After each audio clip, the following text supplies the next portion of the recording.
Kolose pasal yang pertama, kita akan lihat ayatnya yang ke-15 sampai ayatnya yang ke-23. Saudara yang siap dengarkan firman Tuhan, katakan amin. Amin. Saya mulai ayatnya yang ke-15 sampai ayatnya yang ke-23. Saudara bisa menyimaknya. Demikian bunyi firman Tuhan tentang keutamaan Kristus. Ia adalah gambar Allah yang tidak kelihatan, yang sulung, lebih utama dari segala yang diciptakan.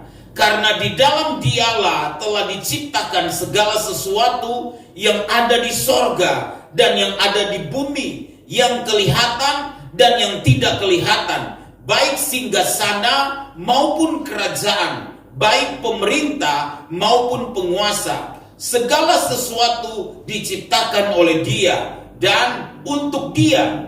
Ia ada terlebih dahulu dari segala sesuatu, dan segala sesuatu ada di dalam Dia.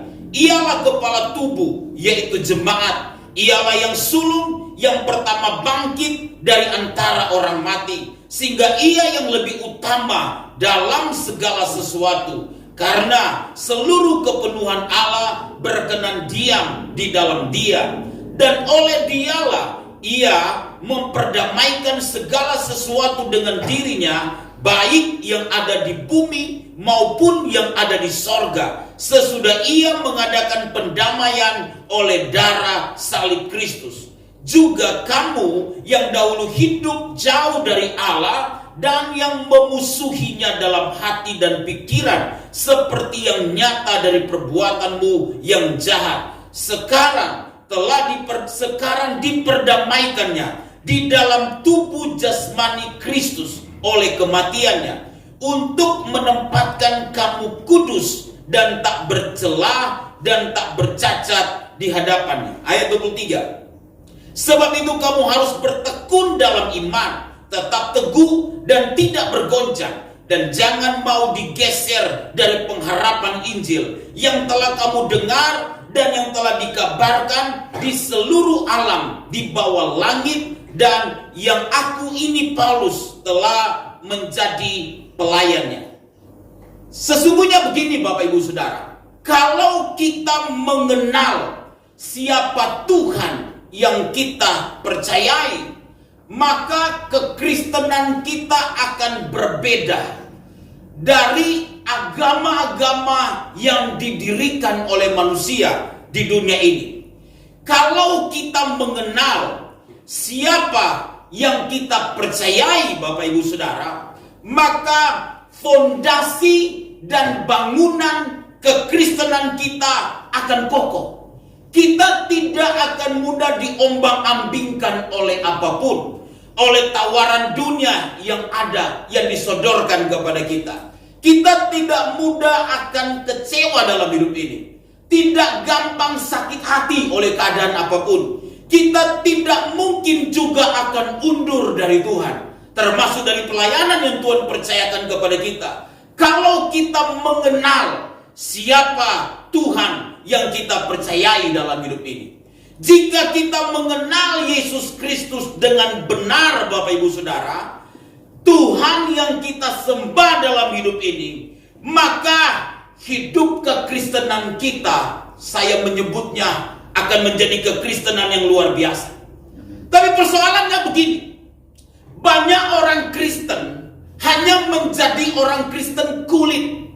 Dari luar dia kelihatan Kristen, tetapi di dalamnya tidak menunjukkan kualitas kekristenan yang sebagaimana mestinya.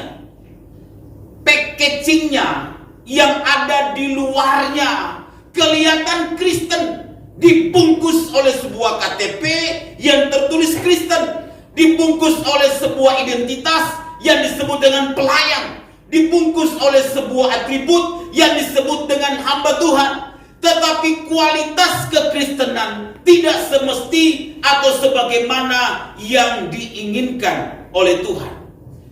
Persoalan kita berada di wilayah ini. Isi atau kualitas kita tidak mencerminkan kekristenan yang sesungguhnya. Ini tidak ada hubungannya kualitas kekristenan kita, apakah kita pendeta, sebenarnya tidak ada hubungannya. Tidak ada hubungannya juga karena kita seorang worship leader yang hebat, singer yang hebat, atau pelayan musik, imam musik yang hebat. Juga tidak ada hubungan dengan hal tersebut. Bukan karena kita majelis, bukan karena kita pelayan, lalu menunjukkan kualitas kekristenan kita yang sesungguhnya. Tidak juga ada hubungan karena kita adalah seorang lulusan mahasiswa teologi, lulusan sekolah teologi, atau karena kita seorang mahasiswa teologi, atau kalau dia seorang jemaat biasa, maka dia dari golongan awam, maka kekristenannya biasa-biasa saja. Sebenarnya tidak ada hubungannya dengan hal tersebut. Pengenalan kita terhadap Kristus, Bapak Ibu Saudara, ini poin yang penting. Itu akan menunjukkan kualitas kekristenan kita yang sebenarnya. Karena seringkali kita melihat ada banyak orang ke gereja, banyak orang beribadah, banyak orang melayani, banyak orang menunjukkan karisma yang luar biasa, keterampilan melayani yang luar biasa, tetapi kualitas kekristenannya begitu dangkal. Ini yang kemudian tidak sedikit banyak orang bisa tinggalkan pelayanan. Tidak sedikit banyak orang bisa tinggalkan Tuhan. Tidak sedikit banyak orang yang tidak bersedia diproses oleh Tuhan, yang tidak bersedia dibentuk oleh Tuhan, karena kulitnya yang terlihat, tapi kontennya tidak menunjukkan kekristenan yang sesungguhnya. Karena itu mengenal siapa Tuhan yang kita sembah, Yesus Kristus, dengan lebih dalam, itu jalan satu-satunya untuk kualitas kekristenan kita akan sangat berkualitas. Kalau kita betul-betul mengenal siapa Tuhan yang kita sembah, bahwa dia sudah mati di kayu salib bagi saya dan saudara, dikuburkan bagi kita, dibangkitkan bagi kita, naik ke sorga bagi kita, lalu berjanji akan datang kembali untuk menjemput saya dan saudara, maka kualitas kekristenan kita tidak pernah akan bergeser. Amin. Nah, pertanyaannya begini, kalau begitu bagaimana respon kita? Kalau kita kenal siapa Tuhan yang kita sembah, kita tahu kepada siapa kita percaya, dan mempercayakan hidup kita kepada Tuhan, bagaimana respon kita? Nah, ini akan kita perdalam di ayat yang ke-23. Ayat yang ke-23 berkata kepada kita begini: sebab itu kamu harus bertekun dalam iman. Kata Alkitab apa? Tetap teguh dan tidak bergoncang, dan jangan mau digeser dari apa? Pengharapan Injil yang telah kamu dengar dan yang telah dikabarkan di seluruh alam, di bawah langit, dan yang aku ini Paulus telah menjadi pelayannya. Nah, begini Bapak Ibu Saudara, sekarang bagaimana respon kita? Kalau kita mengenal tentang Kristus yang sesungguhnya, bagaimana respon kita? Yang pertama kata Alkitab, bertekun dalam apa? Iman. Bertekun dalam apa? Iman. Persoalan kita adalah persoalan ketekunan. Kehidupan kekristenan kita tidak cukup bersedia bertekun dalam hidup kita. Dunia yang kita tinggal ini, saudara, budaya itu adalah budaya yang instan. Orang banyak nonton iklan ya di TV atau mungkin di internet dan lain sebagainya. Itu pengaruh sekali. Pengaruh apa? Pengaruh budaya yang serba instan. Pingin cepat-cepat. Iya, pingin cepat putih, pakai hand body. Dalam sekejap langsung putih. Kira-kira begitu ya. Langsung putih. Itu iklan kan? Pakai hand body. Ya, gosok sana, gosok sini, maka langsung kinclong. Kenyataannya memang tidak seperti itu. Pada detik itu langsung terjadi. Ada proses. Kira-kira begitu. Ingin seperti ya artis-artis Korea, ya, maka kemudian kita mempermak sedemikian rupa wajah kita dan lain sebagainya. Maka jadilah seperti itu. Kenyataannya tidak demikian. Nah, banyak orang Kristen ini korban iklan, menyebabkan banyak orang Kristen tidak mencintai proses. Ini persoalannya. Lebih fokus kepada hasil, Padahal Alkitab berkata kepada kita, bertekunlah dalam iman. Bertekun dalam iman itu sebuah proses yang terus menerus yang harus saya dan saudara lakukan. Kekristenan kita bukan pada saat kita percaya, bukan itu yang menunjukkan kualitas kekristenan kita. Kekristenan kita bukan pada saat kita tampil di depan dan kemudian melayani Tuhan dan orang begitu terpesona. Tetapi kekristenan kita adalah sebuah ketekunan iman yang kita berjalan day by day, hari setiap hari, minggu berganti minggu, bulan berganti bulan, tahun berganti tahun. Dan itu adalah perjalanan seumur hidup kita bersama dengan Tuhan. Kita bertekun dalam iman, apapun keadaannya, apapun situasinya, kita tetap akan belajar percaya bahwa Tuhan satu-satunya juru selamat kita. Ketekunan itu tidak diukur pada sebuah tahap yang kita disebut dengan mingguan atau tahunan. Tetapi ketekunan itu adalah perjalanan iman Kristen yang sesungguhnya. Dan ketekunan ini adalah fondasi yang sangat penting dalam kita membangun kualitas kekristenan kita. Amin, saudara. Saya telah menemukan begini, saudara. Banyak orang yang berapi-api awalnya, tetapi setelah 2 tahun, 3 tahun, 4 tahun, jangankan api, asap pun gak kelihatan.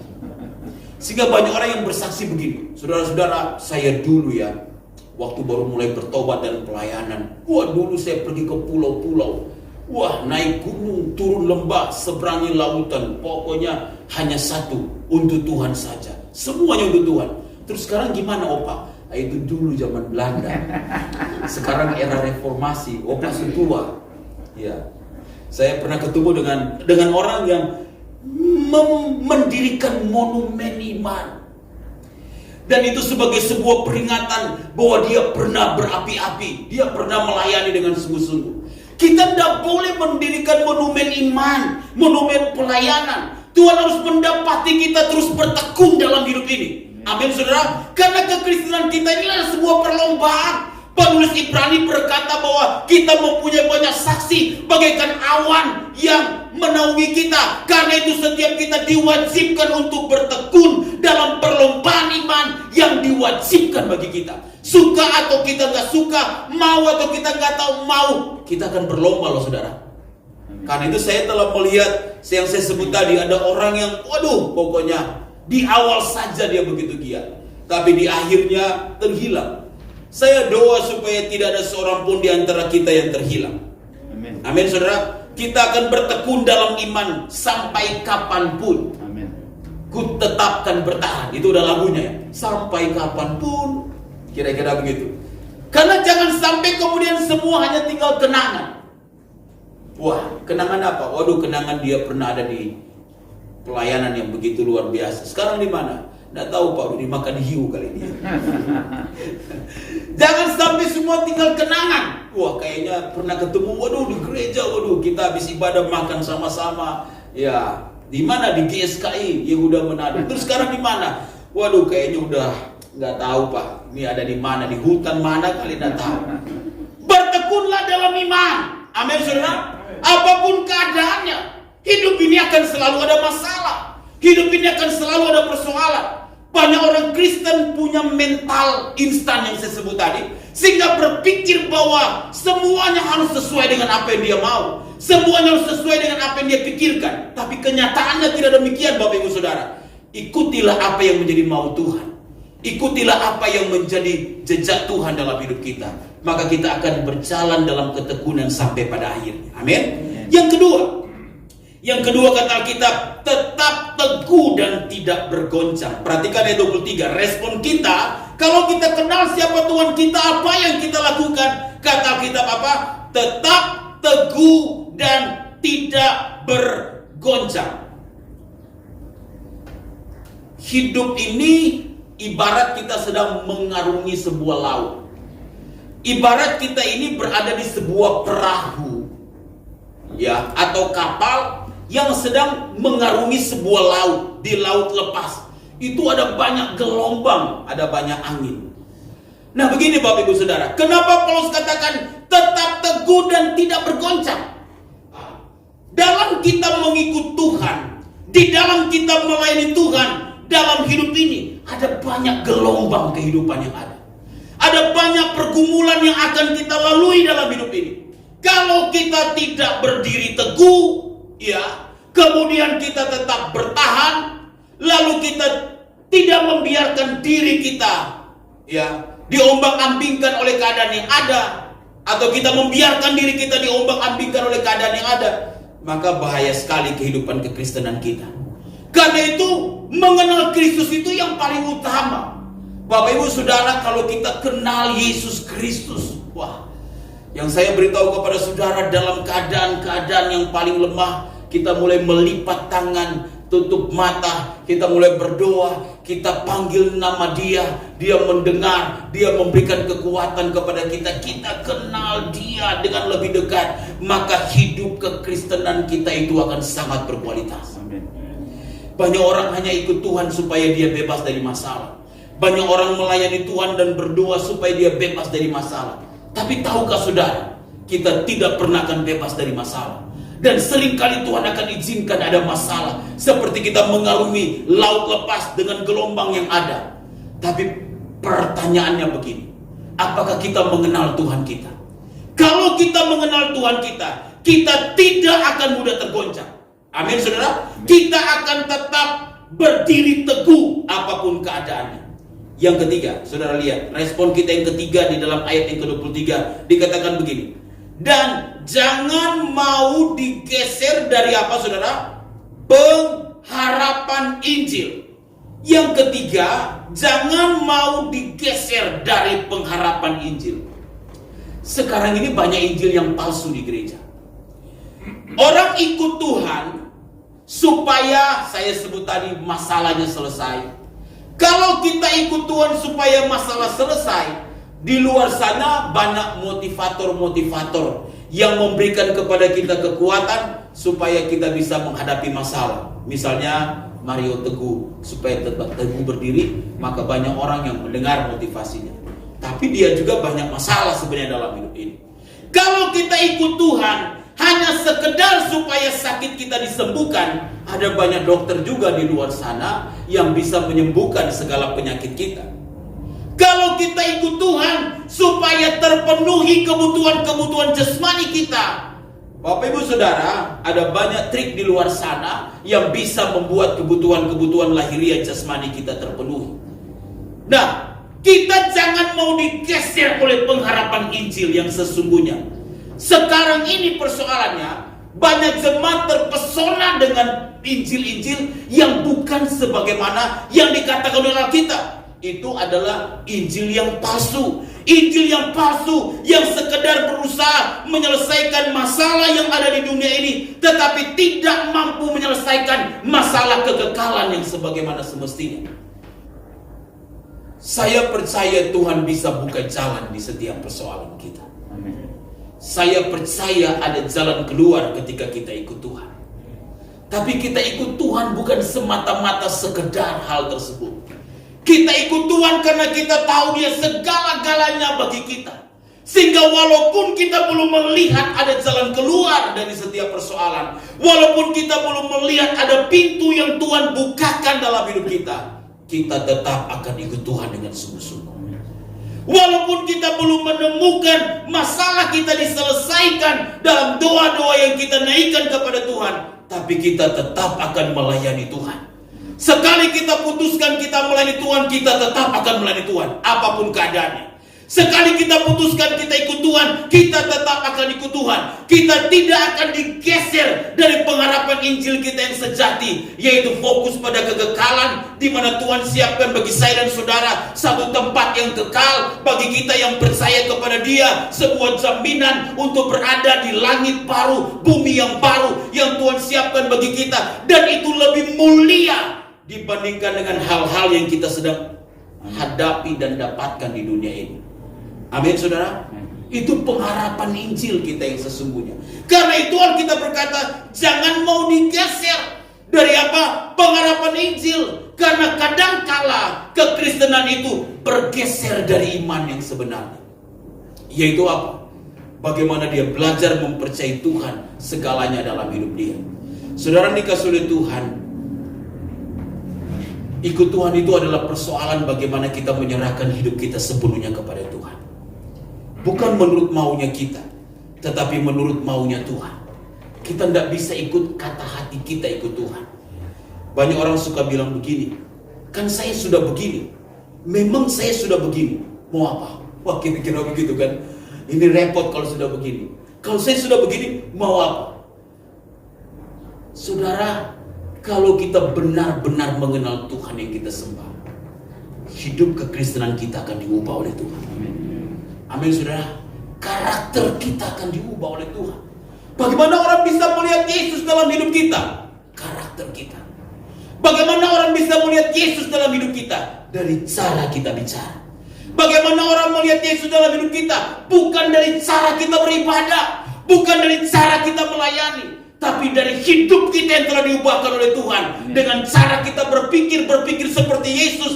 Dengan cara kita merasa seperti Yesus. Dengan kita berbicara bagaimana Kristus ada di hati kita, yang nampak dalam perkataan kita. Bagaimana hidup kita yang telah diubah oleh Tuhan, sehingga kita menjadi surat Kristus yang terbuka, yang bisa dibaca oleh banyak orang. Orang bisa melihat Yesus lewat itu semua. Mari kita berdoa.